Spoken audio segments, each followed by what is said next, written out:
Olá, o relato que eu irei contar hoje me toca até hoje.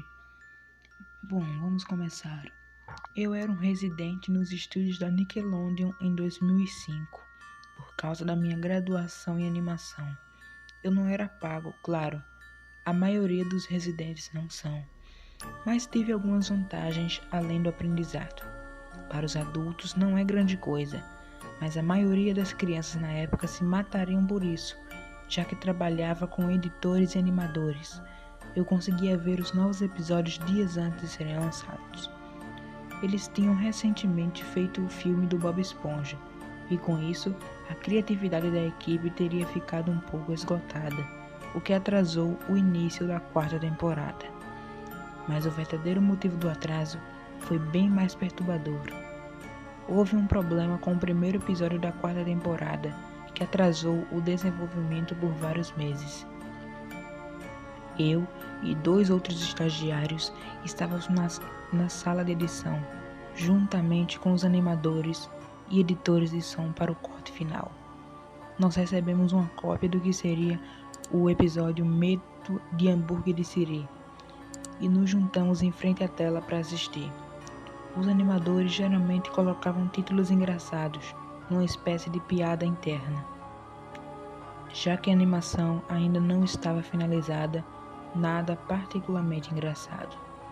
Então, quando lemos o título O Suicídio de Lula Molusco, não pensamos em nada além do que seria uma piada mórbida.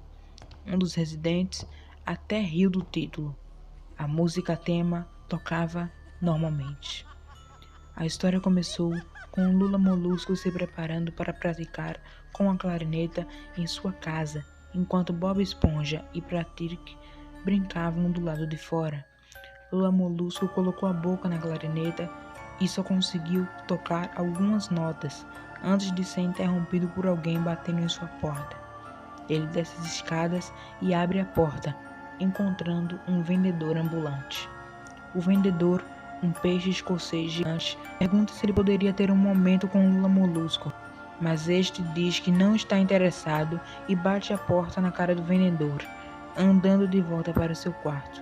O vendedor bate a porta mais uma vez e Lula Molusco abre a porta irritado. O vendedor, parecendo bem triste, diz a Lula Molusco que a névoa vermelha está vindo e vai embora, deixando Lula Molusco confuso para trás. Ele volta para o seu quarto e continua a praticar a clarineta. Depois de tocar algumas notas bem erradas, Bob Esponja e Patrick começam a rir do lado de fora, interrompendo Lula Molusco mais uma vez. Ele olha pela janela e grita com os dois, dizendo que ele precisa praticar para um concerto que teria. Bob Esponja e Patrick se desculpam com lágrimas nos olhos e vão para sua casa. Lula Molusco, incerto de si mesmo, volta a praticar com a sua clarineta mais uma vez, agora sem ser interrompido. A cena então vai se apagando em vermelho e permanece assim por 12 segundos, talvez por causa de um erro. A mesma cena repete mais uma vez, o que provavelmente deve ser comum em edições básicas de animação. Entretanto, dessa vez, os olhos dos personagens foram substituídos por novos, mais realísticos e com pupilas vermelhas. Não há mais áudio nessa cena, tirando alguns cliques ocasionais. Depois da repetição da cena anterior, uma nova começa, com os mesmos olhos vermelhos nos personagens. Agora, todos estão no teatro, onde Lula Molusco está tocando a sua clarineta. Os quadros da animação pulam a cada 4 segundos, mas o som permanece sincronizado depois de uma apresentação ruim da música, a qual ele mesmo intitulou Red Mist. Bob Esponja e Patrick são vistos vaiando o Lula Molusco. Neste ponto que as coisas começaram a ficar estranhas. Durante o show, alguns quadros se repetem, mas o som não. Neste ponto, é o som sincronizado com a animação. Então sim, não é comum. Mas quando ele para de tocar, o som termina como se o show nunca tivesse acontecido. Há um rápido murmúrio e o público começa a vaiá-lo. Não é vaiar o Lula Molusco que é incomum no show, mas você poderia muito bem sentir o desespero dele. Daí, mostra Lula Molusco em full frame, que olha visivelmente com medo. A cena muda para a multidão, com Bob Esponja no centro da tela, que também está vaiando. No entanto, essa não é a coisa mais estranha. O que é estranho é que todos tinham os olhos hiperrealistas, muito detalhado. Claro que não eram olhos de pessoas reais, mas algo um pouco mais real que CG. Alguns de nós nos olhamos durante a cena, obviamente confusos. A cena muda para Lula Molusco, sentado na beira de sua cama, olhando muito desamparado. O ponto de vista da sua janela vigia é um de céu noturno, por isso não é muito tempo após o concerto.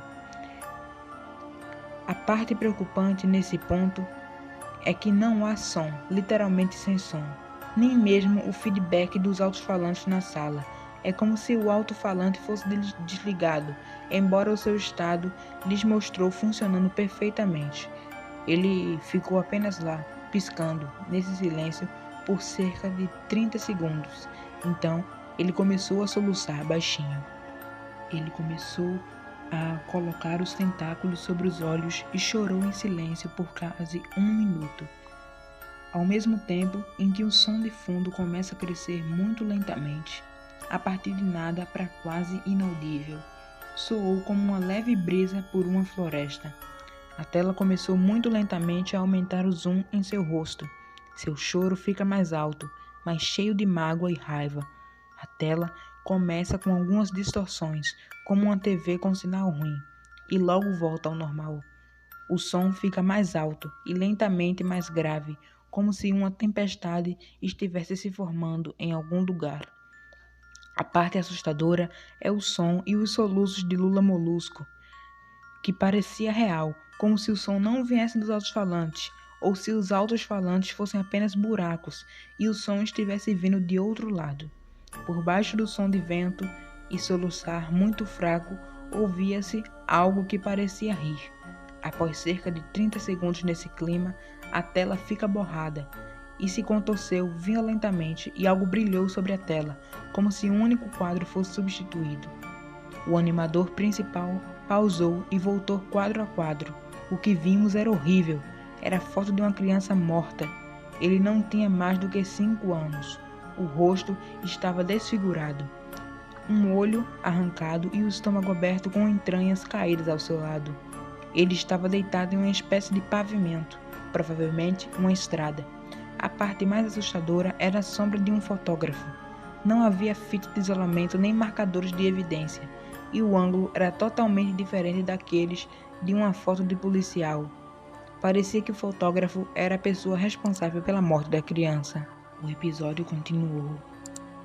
Lula Molusco ficou em silêncio, assim como todo o som, como era quando começou essa cena. Ele colocou seus tentáculos para baixo e seus olhos estavam agora feitos em hiperrealismo, como os outros que estavam no começo do episódio. Eles estavam sangrando, vermelhos e pulsantes. Lula Molusco olhou para a tela, como se estivesse assistindo ao telespectador. Após cerca de 10 segundos, ele começou a chorar, desta vez não cobrindo seus olhos. O som era penetrante e forte aos poucos, O som dos seus soluços foram novamente misturados com o grito de crianças. O som do vento voltou, assim como a risada ao fundo. Dessa vez, a próxima foto que aparecera durou por 5 quadros.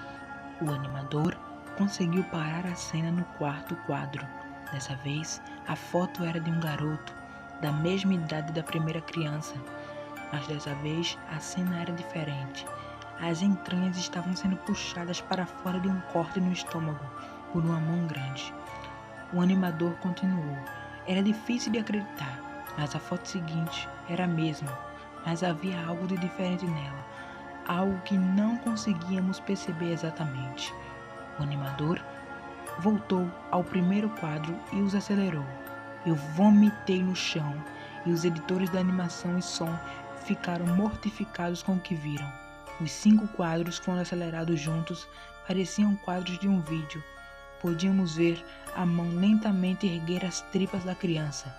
Vimos os olhos dela focarem em seu assassino. Nós até vimos em 2 frames a criança piscar. O diretor da animação de som nos mandou parar. Ele tinha que ligar para o criador da série e mandá-lo ver aquilo. Steven Hillenburg chegou depois de 15 minutos. Ele estava confuso com o porquê que tinha sido chamado ali. O editor continuou o episódio. Após aqueles quadros terem passado, toda a gritaria e todo o som parara novamente. Lula Molusco estava apenas encarando o telespectador. Seu rosto estava todo na tela. A cena afastou-se e aquela voz profunda disse: "Faça." A câmera rapidamente se afastou para revelar que Lula Molusco está segurando uma arma. Lula Molusco ergue o cano da arma para sua boca e atira. Sangue espirra de sua cabeça e a tela corta para estático, o famoso chiado. Os últimos 5 segundos do episódio mostrava seu corpo na cama, encarando o nada. Então o episódio acabou. Steven Hillenburg obviamente ficou furioso com aquilo. Ele imediatamente queria saber o que diabos estava acontecendo. Muitas pessoas já haviam deixado a sala àquela altura, então apenas alguns de nós estavam assistindo ao episódio novamente. Ver o episódio mais uma vez apenas colaborou para fixar mais aquilo na minha mente e causar pesadelos terríveis. Me arrependo de ter ficado. Como resultado deste incidente, 3 animadores foram mandados para o hospital. Um editor se aposentou e um residente cometeu a morte. A fita foi enviada para a polícia, que determinou que a animação havia sido criada por Andrew Skinner, um animador escocês. Ele foi acusado por 9 assassinatos, incluindo os das 2 crianças que apareceram na fita. Uma cópia da fita foi feita por Chas Agney. Agney fez várias tentativas de distribuir as cópias da fita de Skinner e espera poder lançá-las em um site de leilão online em breve. Até a próxima, pessoal. Obrigado por assistir.